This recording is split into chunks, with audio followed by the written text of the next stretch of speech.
Yeah, and it's there's more Spielbergs I want to watch that are also 3 hours, like Schindler's List and AI, and they're both 3 hours. So I'm like, all right, I guess I'm gonna get to that. And I was like, hey, I also should rewatch Saving Private Ryan, and that's probably 3 hours too.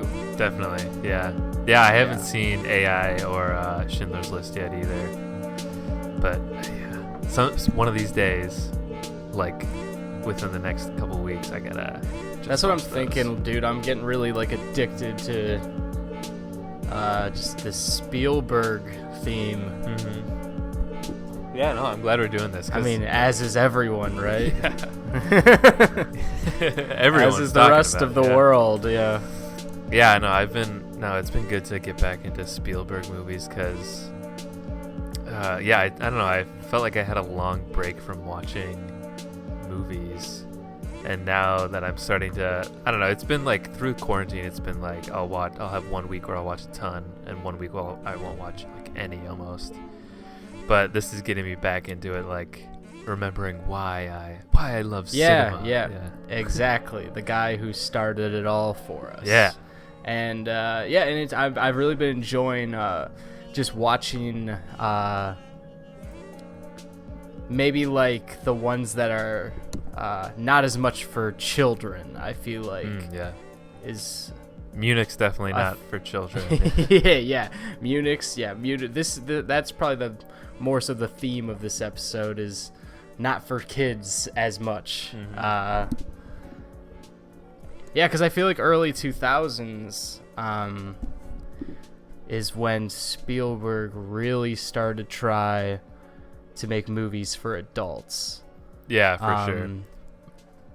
And himself, and wasn't as much trying to create these blockbusters that just swept the world as much.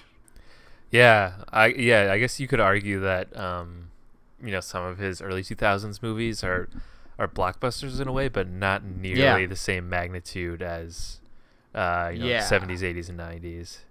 Yeah. I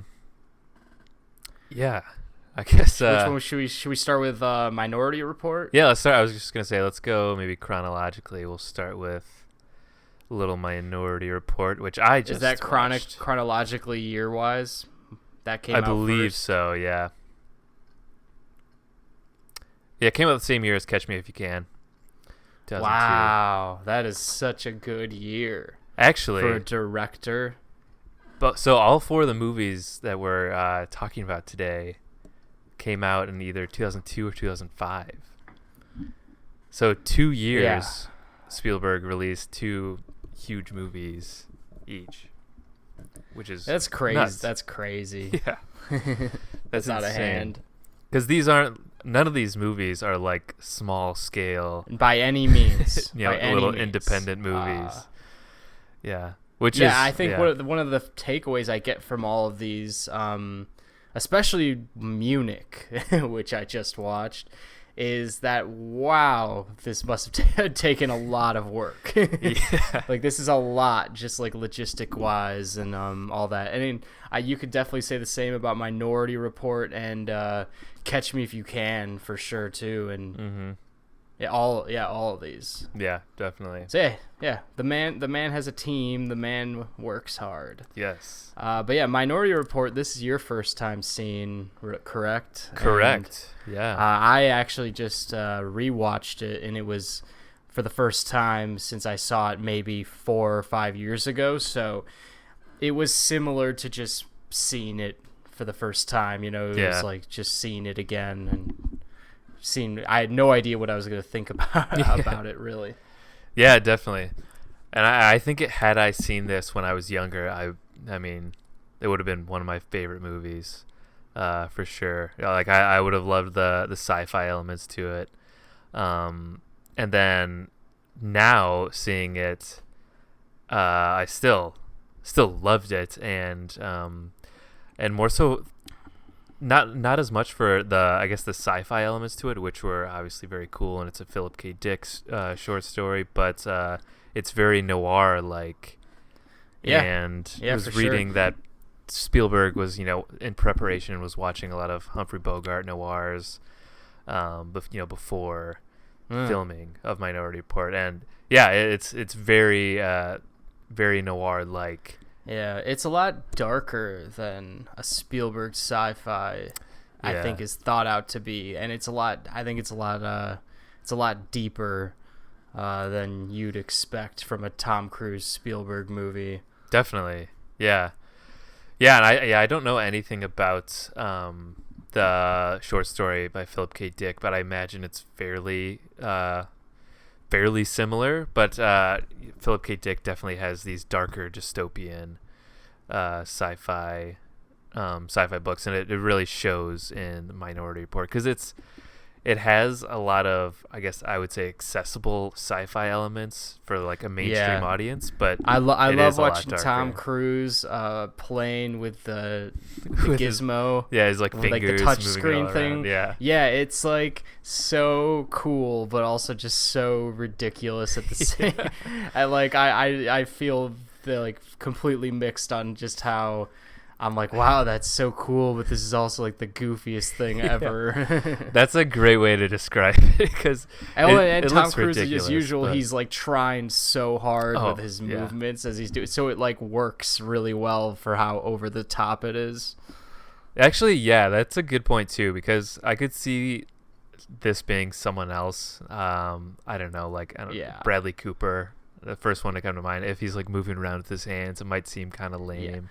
I don't even know if like the movie's like trying to say this, or it's just because Cruise's performance is it's Cruise, just, or because it's Cruise that like this is the guy who controls that thing. You know what I mean? Like Yeah. this is him. This is his realm. It's like how it feels. I don't know if that's how they meant it to feel, or it's just because Cruise is like really takes control of the control room in those scenes.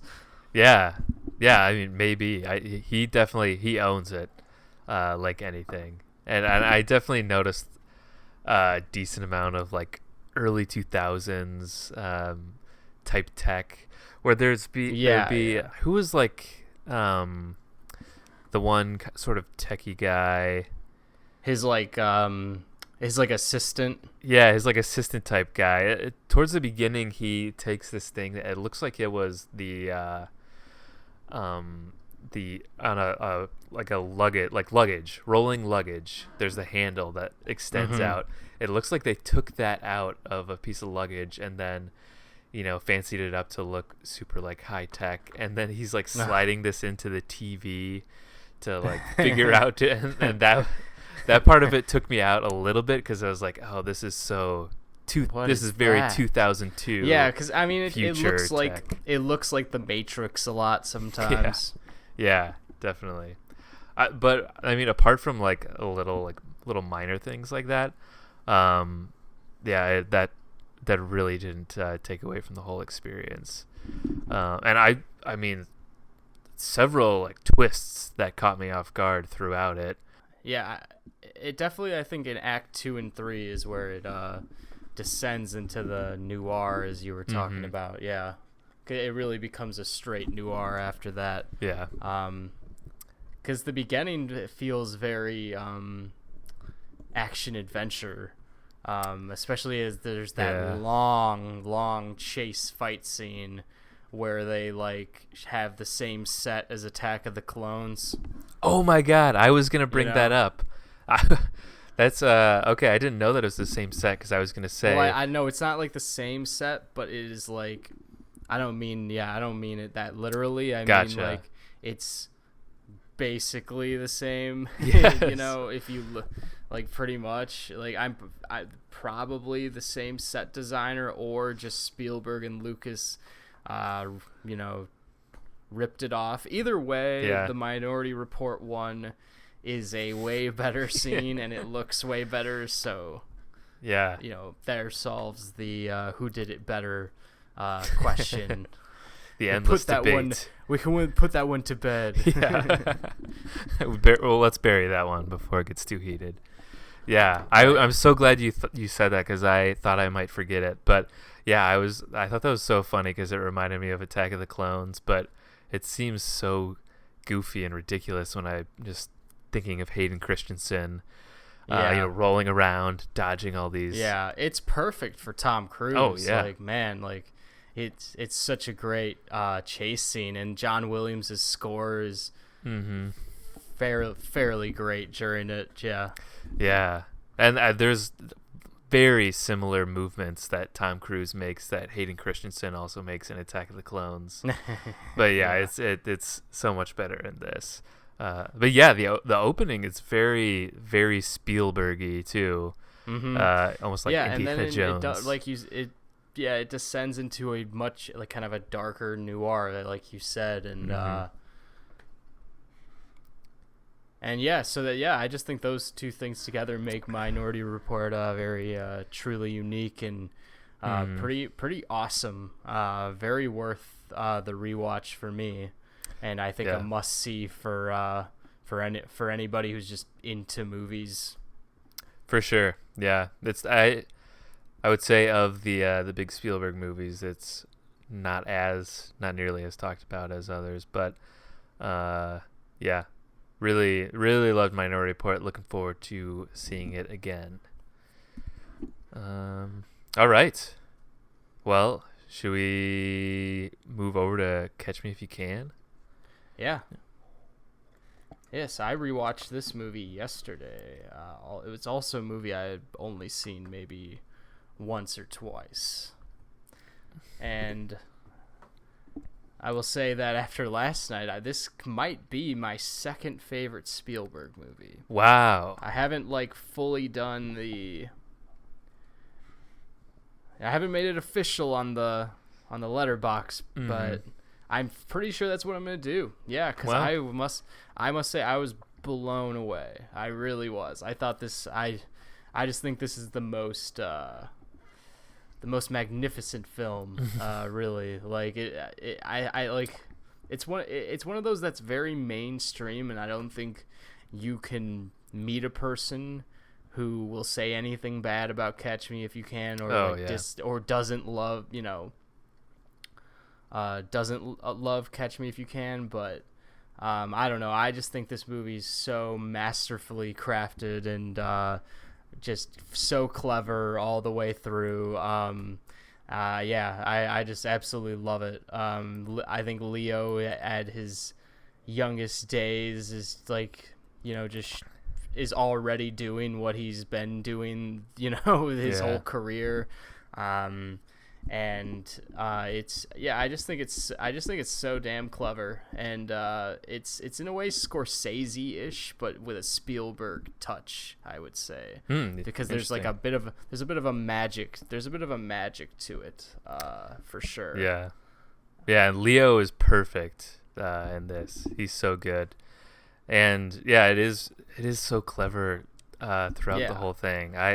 It's been a few years since I've watched it, but I vividly remember seeing this in the theaters and being blown away by it because it was so smart and witty, and and it felt so fast paced too, just along for the ride. And now you're gonna be excited. I wish I had rewatched this before our episode, but I'm for sure gonna rewatch this in the next few days, I bet. Yeah, it's like one of those where I can see as a kid, I was like, oh yeah, I like that as a kid, but as an adult who's just spent most of his time watching movies and appreciates just the craft of movies, Catch Me If You Can is just so masterfully crafted.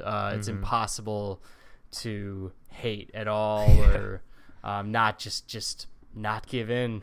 And I think just because it is so unique, and because I think it's one of the more obvious ones where Spielberg is paying homage to classic Hollywood films too, stealing a lot from that.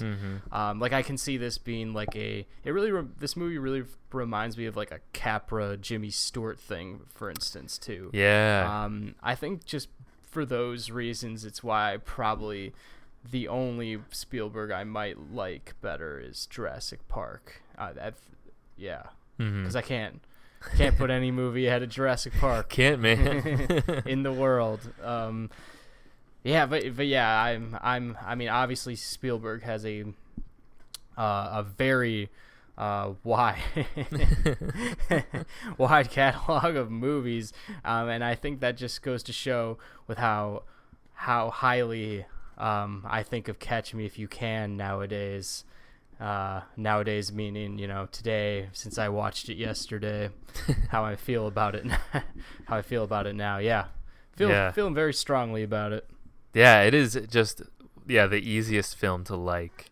It's so much fun. If I had to make like a top movies number 2, or something like that, my favorite movies list number 2 or B or whatever, Catch Me If You Can for sure would be on that list somewhere. That's awesome. Yeah, and then there's something so interesting about just a guy who's never like living a real existence at all and just fitting into all these places. I think the movie explores that idea really, really well.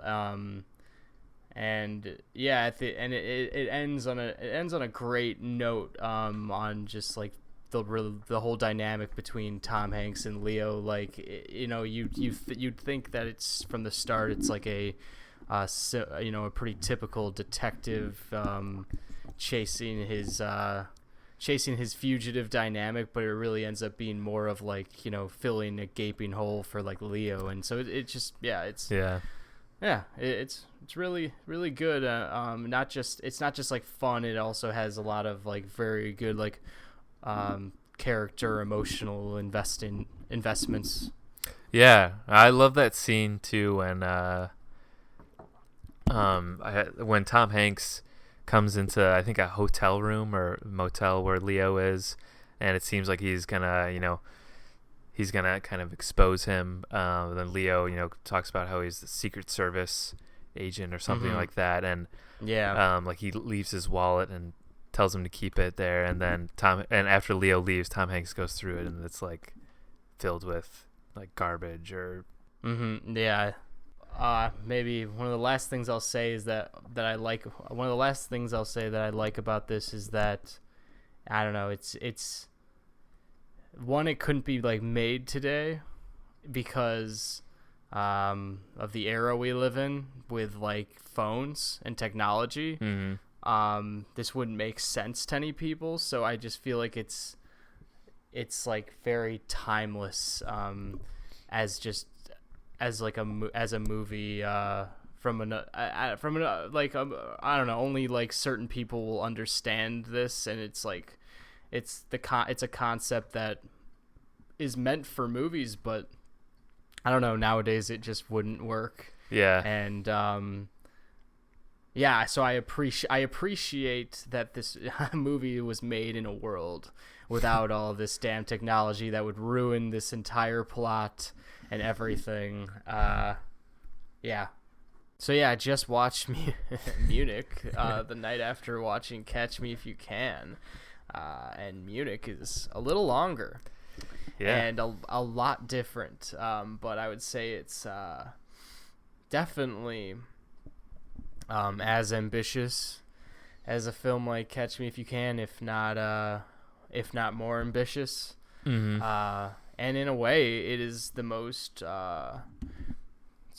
It's the most real and dark Spielberg movie that I've probably seen. Yeah, same. It definitely is, and I think I saw it for the first time last year, but I was just watching some clips of it before we started, and totally forgetting how actually like brutal. And dark and violent that this gets. It's ridiculously violent. There's so much killing spree scenes. Yeah, really. It's one scene after another, and there's a lot of just great genuine tension through it as well. The one scene I always think of that sucked me in is, I think they're in Paris, and they're prepping to detonate a bomb in the house of this Palestinian diplomat, I believe, and it's just there's next to zero dialogue.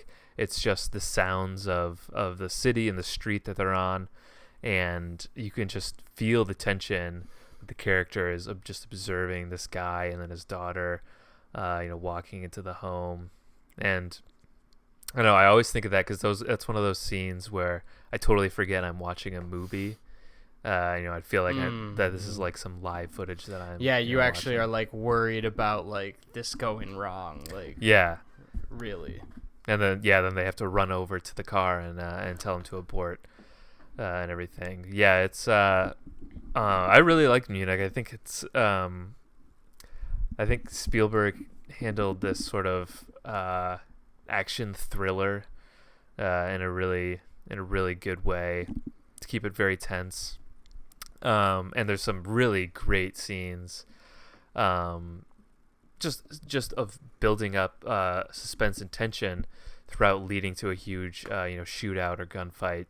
And I would say it does get long though. I think by the third act it kind of feels like it's dragging a bit, but I mean those other scenes before the ending drags on a little bit. Really gripping, and I really love them a lot. Yeah, I think this was a very personal movie for him because I think it's clear he wanted to like tell it exactly as it was with no like one-sided viewpoint of it. Mm-hmm. And I think like movies of his like Lincoln or Saving Private Ryan, and I feel like those movies, I don't like those movies as much because they feel like very one-sided views of history. But I think Munich really, like, even though it's like the main characters are a bunch of Jewish guys, who in the end, like quote in quotes win.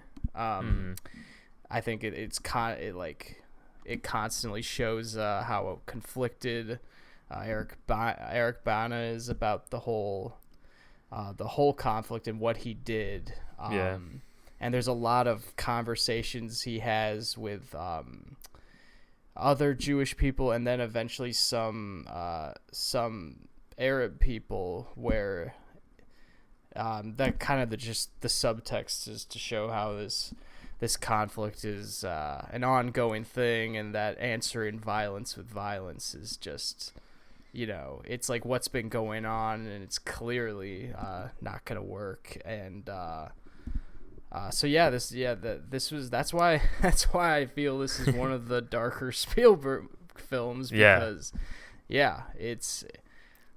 I haven't seen Schindler's List either, but I assume it is also kind of one-sided as well. I mean, as a movie like that should be. Yeah.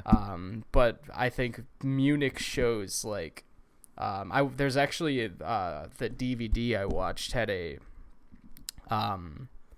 you could either just play the movie, or you could play it with an intro by Steven Spielberg himself. And I was like, whoa, I'm gonna do that. And and that he specifically used the words, just like empathy, pretty simple, word for storytellers, and it was just about how he really wanted to show empathy to everyone in this movie, and like this should not be seen as a one-sided thing, on that like the people who started the Black September conflict are the wrong people in this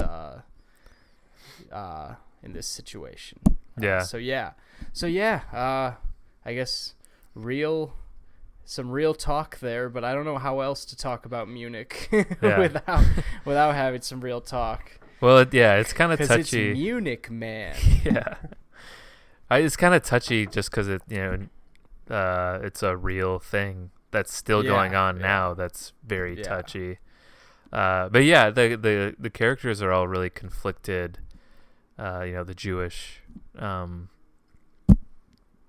task force, whatever you want to call it, they're very conflicted throughout. And I know, at the end, Eric Bana is sort of like the big hero war veteran guy, and in a he's typical movie like this, it would be like a happy ending, but it's not at all. He's like, the ending, man, really hit hard for me, and made the 3 hours worth it. That's for sure. Yeah, and as a viewer, you're not fully on board with everything that they're doing too. It doesn't make it enjoyable to see them take out the bad guys, because you're not really sure who's the good guys or who's the bad guys. It's not framed like a movie like this usually would be. Probably that one Catherine Bigelow movie is, what's it called? Zero Dark 30. I'm sure that's I'm sure that's like the opposite of Munich.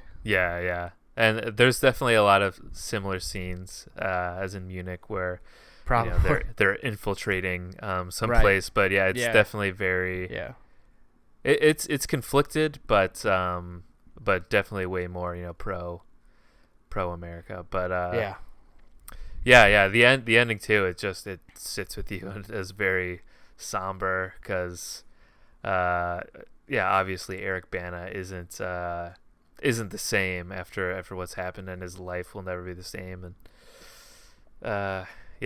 and I think Spielberg does a great job of showing that throughout. I know there's scenes where they're about to just shoot a random kid while they're doing this raid, and Eric Bana makes him stop, or when the man walks into his home with his young daughter, and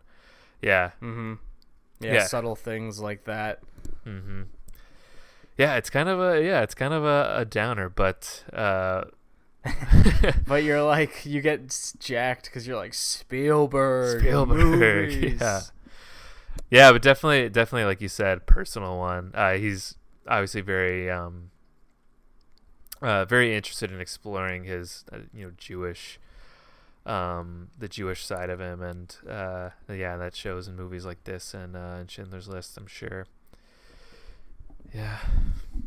That's all I got to say about Munich. Let's move on before I get too caught up.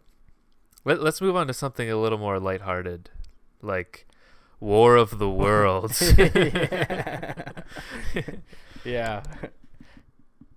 What's funny is like how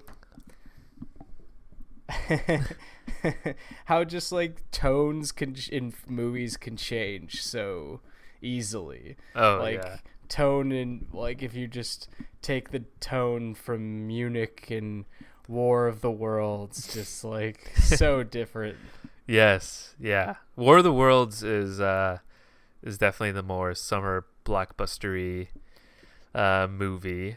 Definitely. I think I remember when I was a kid and this was coming out, I was so excited. Like, it was one of my most probably anticipated ones when I was a kid. Wow. That's I don't think I saw this one in the theaters, but it was definitely shortly after. I don't think I did either, because I think it was one of those where my parents wanted to see it first. Oh, to see if it'd be okay. But I just remember watching the trailer, and for some reason I was just so into watching Tom Cruise running away with his daughter in those trailers, and I was like, this is a movie for me. I'm gonna dig this. And then I did end up watching it. I've seen this movie way too many times. Really? Yeah. Out of all the ones we're talking about today, this is the one I've seen. I've seen this movie way more than I've seen the other three movies combined. Like, I've seen it a lot. I honestly haven't seen it since the first time I watched it. Probably over 10 years ago.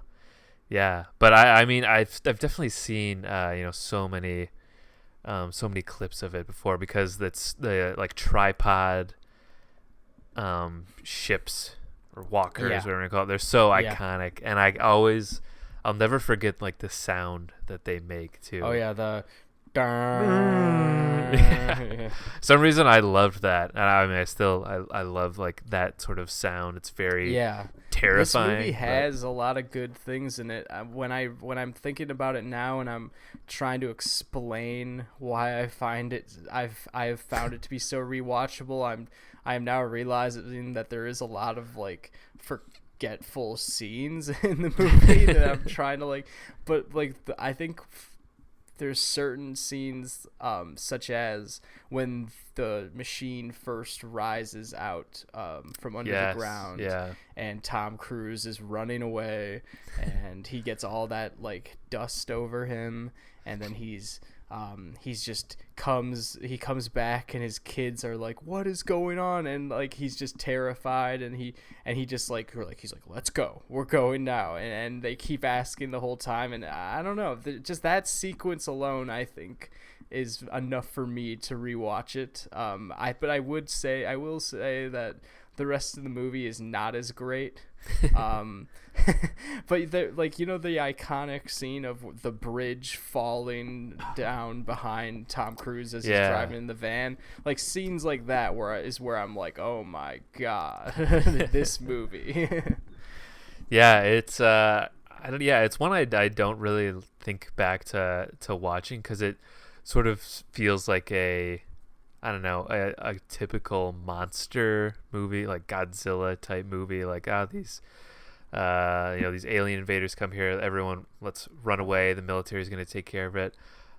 But I don't think that's fair to give War of the Worlds after only seeing it once a while back. But now that we're talking about it, I'm remembering more of those scenes, and and I definitely want to rewatch it for certain aspects of it, for sure. Like there's a lot of head, and I will say this, the head scratching stuff that's in this movie is kind of fun, as like the head scratching stuff in The Heartbreak Kid, like that sort of thing.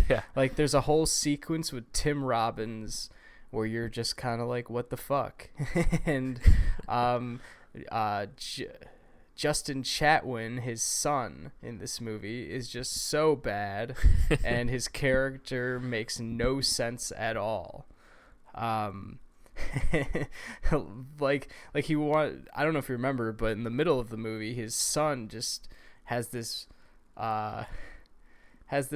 strong motivation to just go fight the aliens. And it just makes no sense. Why? Like what his plan is, like what he's gonna do, and then you think he's gonna die, and at the end you think he's dead, and at the end they reach Boston and drop off Dakota Fanning, and he's just there, and you're like, what is even the point of him being alive? How am I supposed to feel about this? And it's also just topped off with the fact that his performance is so bad in this movie, that character specifically is just so useless.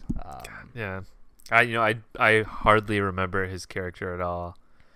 But I do remember Dakota Fanning. I feel like she's really solid in this. And there's at least some scenes between her and Tom Cruise that, that feel real. Yeah, right. That give a little more realness to their characters and a reason for them to exist. But and I remember the scene too where Dakota Fanning is like staring in awe over like the hills at all these lights and these aliens coming towards them, and everyone's running by her. Like I don't know, that always sticks out to me too. Just staring with all this chaos going around her. Mm-hmm. There's also a scene where Tom Cruise like carries her outside, and there's all this plane wreckage. That's pretty good stuff too. There's a lot of good like set design of just wreckage in this movie. Mm-hmm. Yeah, and I do think that Tom Cruise elevates this one too. Oh, for sure. At the time when I first saw it, I probably didn't appreciate Tom Cruise enough in this. It's but probably now one of I the can. main reasons why I've seen it so many times. It's because it's Tom Cruise. What's weird about it is unlike Minority Report, where Tom Cruise is clearly established from the beginning as like a god, a god. Yeah. He's on that machine. He's shifting windows around super fast on this computer, and then he's like the first guy. Once they find out who's going to be murdered, he's like the first guy after there. He's like the first guy out there, and he stops the murder with his own hands. Like, he discovers it on the computer, and then he's the first guy in the field who stops the murder. So that's a very Tom Cruise thing. But Definitely. on the other hand, at the beginning of War of the Worlds, he's like a ship dock worker or something like that, and he's just like a really shitty dad. Also, it's it's such a different role for him, and I don't totally get it. I don't totally think it works, but still, I think he's just very good in the movie and very fun. Yeah, for sure. And I think that War of the Worlds was obviously like a big enough name as it is, but then having Tom Cruise and Spielberg being a part of it, that I feel like they probably had a little leeway with just being not as deep of a movie at times, because they knew it was gonna make millions and millions of dollars. But yeah, this is definitely one that I need to rewatch. I recommend it, man. I really do. It's a fun time. Yeah. And could also mention that all four of these movies, like most Spielberg movies, have John Williams' score.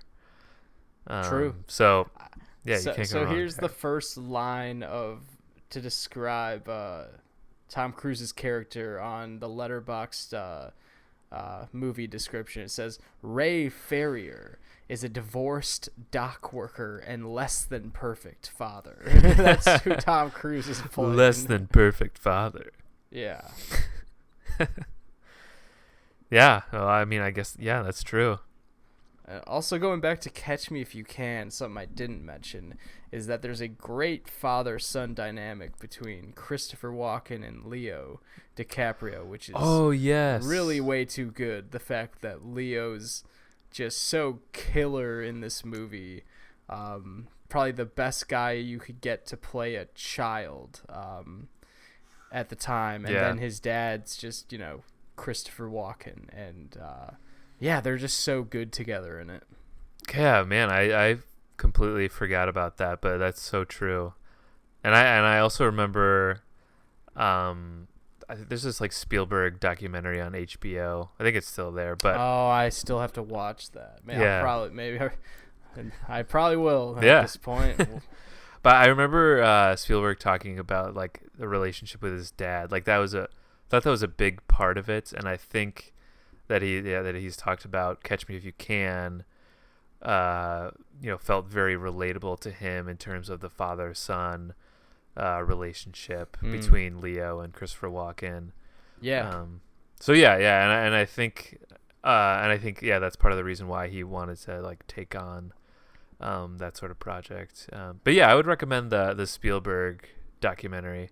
I think it was pretty basic, sort of by the books biography documentary on him, but there's a lot of cool scenes or talking points about him and like Coppola and George Lucas, like back in the day when they're just these young hippie kids making movies. Definitely. Yeah. So that's our early 2000s Spielberg run.